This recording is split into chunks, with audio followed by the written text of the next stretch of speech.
bem com você? Então, vamos para mais um vídeo sobre resolução de questões de concurso público. Para hoje, eu escolhi a disciplina de hematologia. Então, vamos lá aprender um pouquinho mais. Espero que você tenha um bom aprendizado, que você goste do vídeo.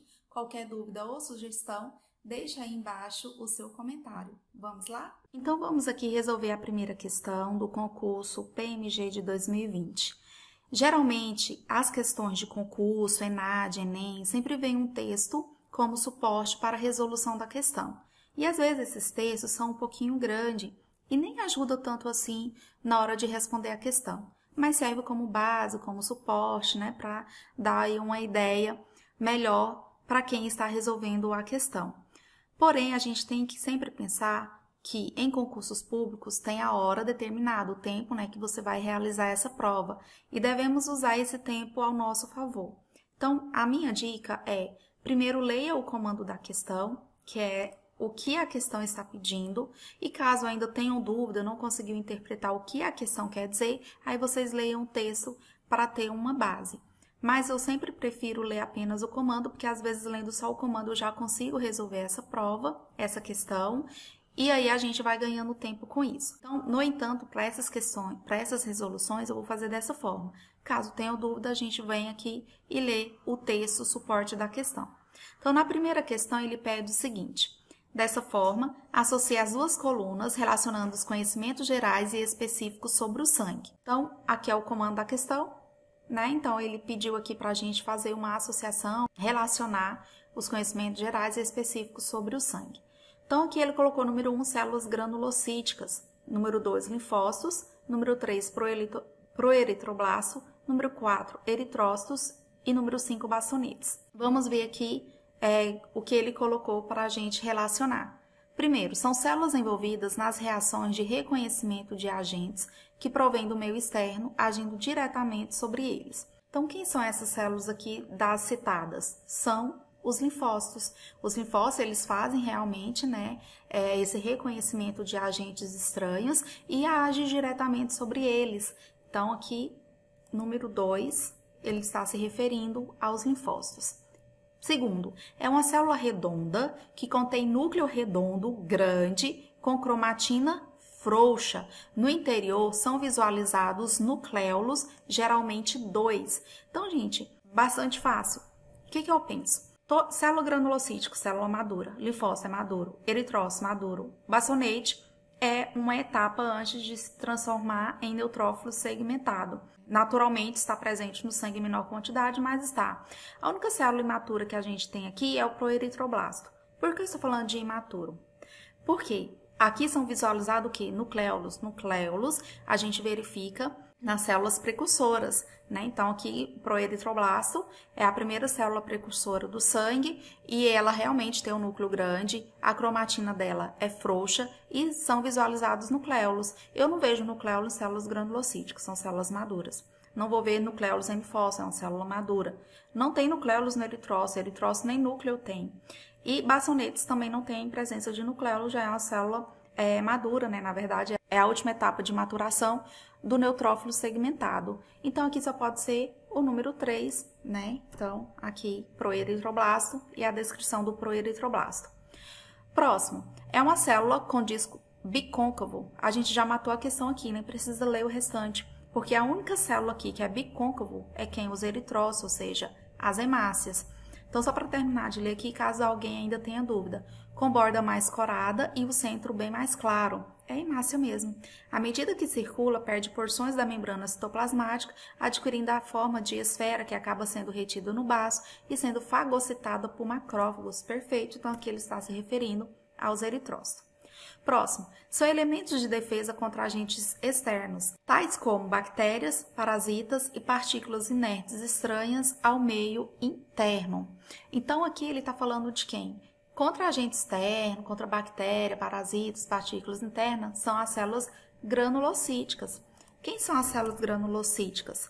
O neutrófilo segmentado, o eosinófilo e o basófilo. São as células granulocíticas que possuem grânulos no seu citoplasma. Então, aqui descreveu perfeitamente, é a número 1, células granulocíticas. E sobrou apenas aqui o número 5 que faltou, célula madura com núcleo em ferradura, cromatina grosseira e citoplasma acidófilo. Então, descreveu perfeitamente aqui o bastonete. Então, marque a alternativa que contém a sequência correta. A sequência ficou 2, 3, 4, 1, 5. 2, 3, 4, 1, 5. Então, a resposta correta aqui é a letra B.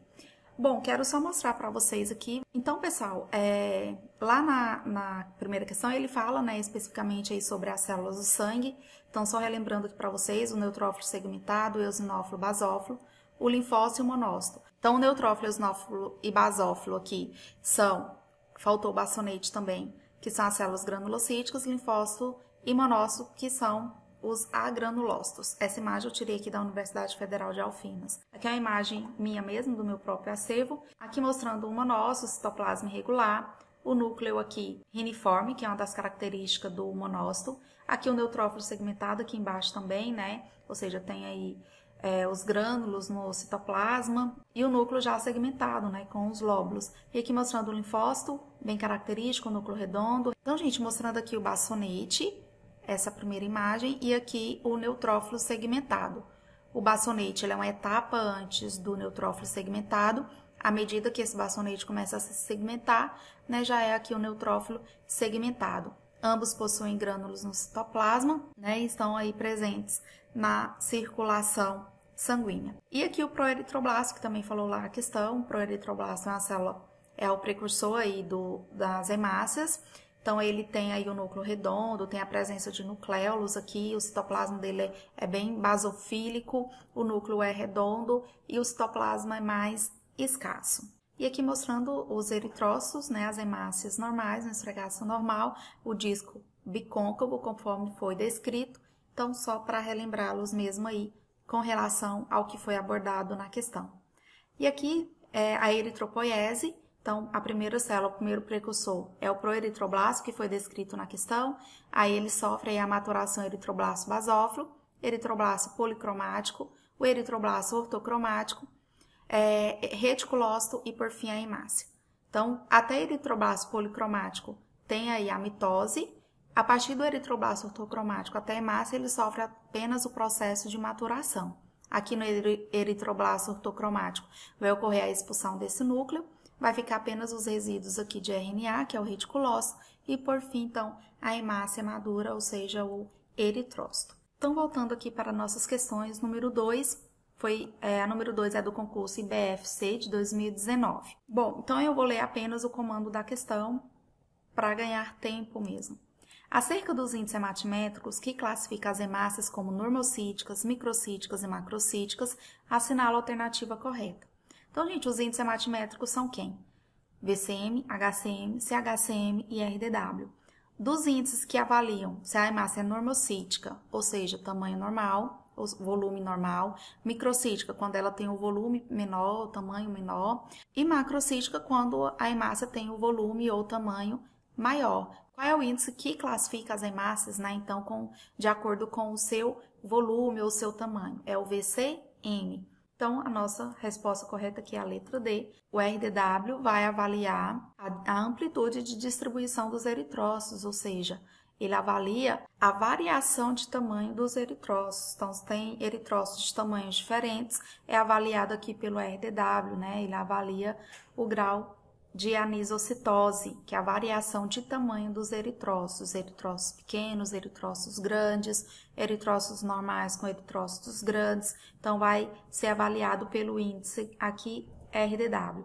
O HCM, ele avalia a hemoglobina corpuscular média, e o HT é o hematócrito, que ele vai avaliar a porcentagem do volume ocupado pelos glóbulos vermelhos no volume total de sangue. Então, aqui a resposta é letra D, VCM, que avalia o volume corpuscular médio. Se o VCM estiver alto, hemácias macrocíticas.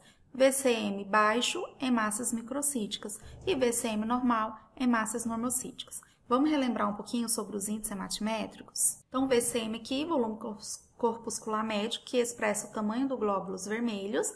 Então, se o glóbulo vermelho estiver pequeno, hemácia microcítica, VCM baixo. Se os glóbulos vermelhos estiverem grandes, hemácias macrocíticas, VCM aumentado. O HCM ele avalia a hemoglobina corpuscular média, ou seja, ele expressa a quantidade de hemoglobina dentro da hemácia. Então, se a quantidade aqui de hemoglobina estiver diminuída, teremos então hemácias hipocrômicas.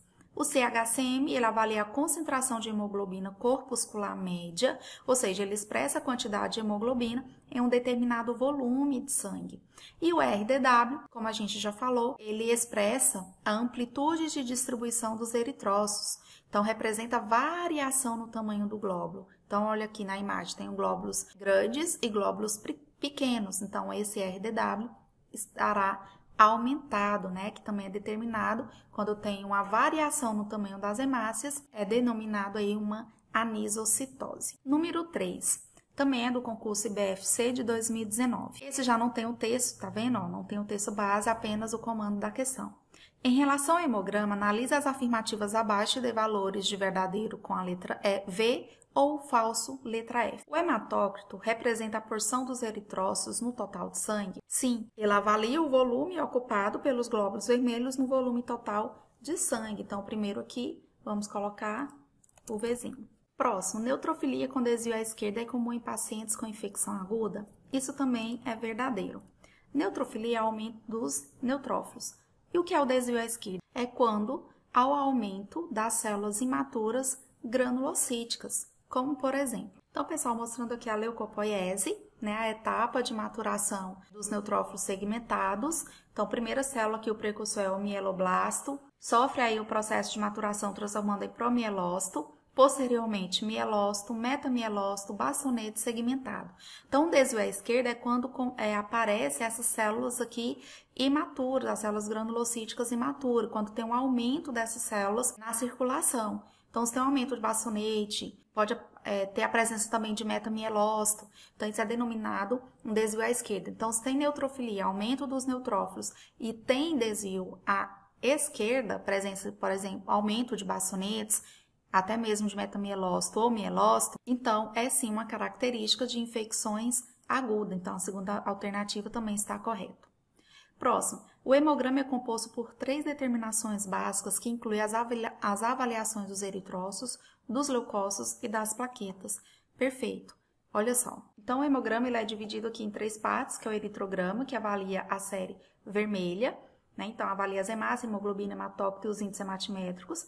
Depois vem aqui o leucograma, que avalia a série branca, né? Ou seja, os leucócitos, onde tem a contagem global de leucócitos, seguido aqui da diferencial de leucócitos. E por fim aqui, então, a série plaquetária, que faz a análise aí, né? A quantificação e análise das plaquetas. Então, a questão aqui também está correto, é verdadeiro. Por fim, a dosagem de hemoglobina e os índices hematimétricos fornece subsídio para o diagnóstico das principais causas de anemia? Sim, isso aqui está correto. Através da dosagem de hemoglobina é que a gente determina se há presença de anemia ou não.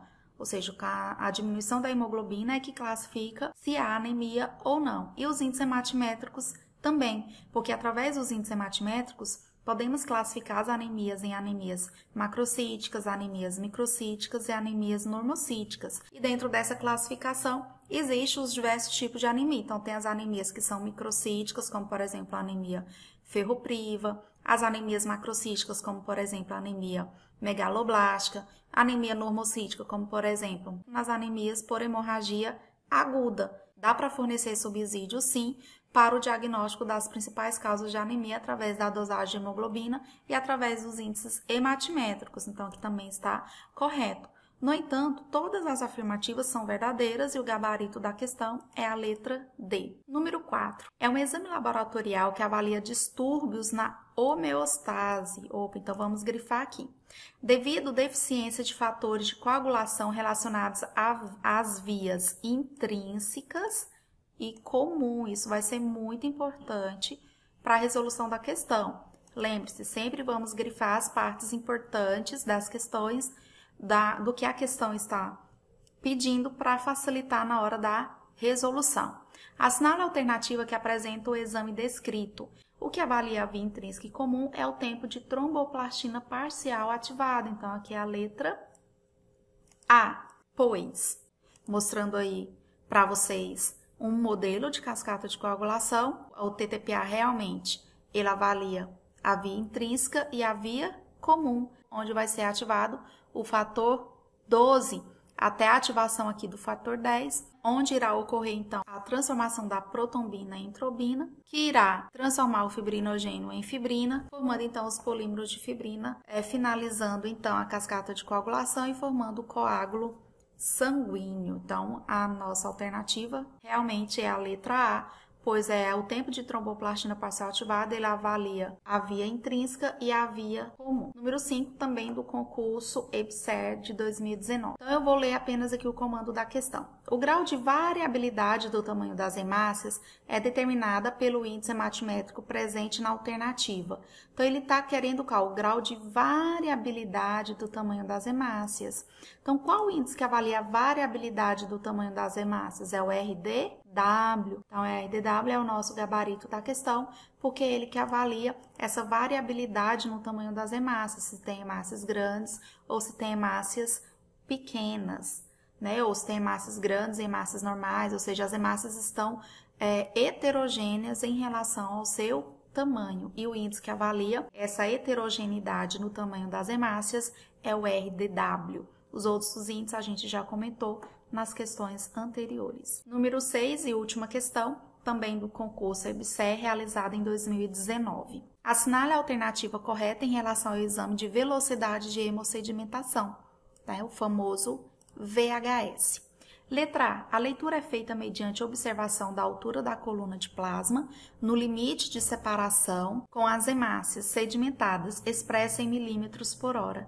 Perfeito, gente. Realmente, a velocidade de hemossedimentação, ele vai avaliar o limite, né, a separação entre o plasma e as hemácias. Vamos só ler aqui as demais. A quantidade e o tipo de coagulante não interfere no resultado? Claro que sim, que interfere. Se o sangue tiver mais diluído devido a um excesso de anticoagulante, com certeza vai resultar em uma alteração na velocidade de hemossedimentação. Para realizar o exame VHS é necessário jejum obrigatório? Não, não é necessário jejum obrigatório para realizar o VHS. É um exame específico utilizado na investigação e no acompanhamento de processos inflamatórios, infecciosos e neoplásicos. Gente, ele não é um exame específico, o VHS é inespecífico. Ele tem uma alta sensibilidade, porém ele não é específico, é inespecífico. Então, o VHS alterado, ele pode ser um processo inflamatório? Pode ser infeccioso? Pode inclusive alterar em casos de anemia, na gestação. Então, ele não é específico, é um exame inespecífico, no entanto, a letra D está errada. Letra E, determina a relação entre a concentração de hemoglobina e a quantidade de hemácias? Claro que não, né, pessoal? Ele não vai determinar, não é em relação à concentração de hemoglobina. Então, os eritrócitos em suspensão no plasma, eles apresentam queda livre e, portanto, sedimentam. Em casos de processos infecciosos, por exemplo, o sangue ele vai ter uma maior quantidade de proteínas plasmáticas. E essas proteínas plasmáticas presentes no sangue vai fazer com que as hemácias sedimentem de forma mais rápida. Então, a presença dessas proteínas plasmáticas vai ocorrer um aumento na velocidade da hemossedimentação. No entanto, a letra E também está errada e o nosso gabarito é a letra A. Então, pessoal, mostrando aqui para vocês, existem vários métodos hoje em dia de se fazer o VHS, coloquei alguns exemplos, né? Aqui um exemplo mais antigo, quem nunca utilizou uma pipeta de Listergreen e o suporte aqui para VHS, onde preenche aí a pipeta, tem a marca 0, com o sangue total, colhido com EDTA, aguarda-se 1 hora para fazer a primeira leitura, caso o médico solicite, ou até mesmo alguns laboratórios também libera com 2 horas, então faz-se então a leitura entre o plasma e as hemácias, ou seja, até onde ocorreu a sedimentação dessas hemácias. Aqui existe também as pipetas descartáveis, né, de plástico, onde pode inserir a pipeta diretamente no tubo, contendo sangue total. Então, pessoal, foram essas as questões que eu escolhi hoje de hematologia, são questões de concurso público. Espero que vocês tenham tido bom aprendizado. Deixe aí os comentários, caso vocês tenham alguma dúvida ou sugestão de questões, ou de conteúdo, ou disciplina que vocês queiram que eu resolva. Obrigada por ter assistido até aqui, bons estudos para vocês e até mais!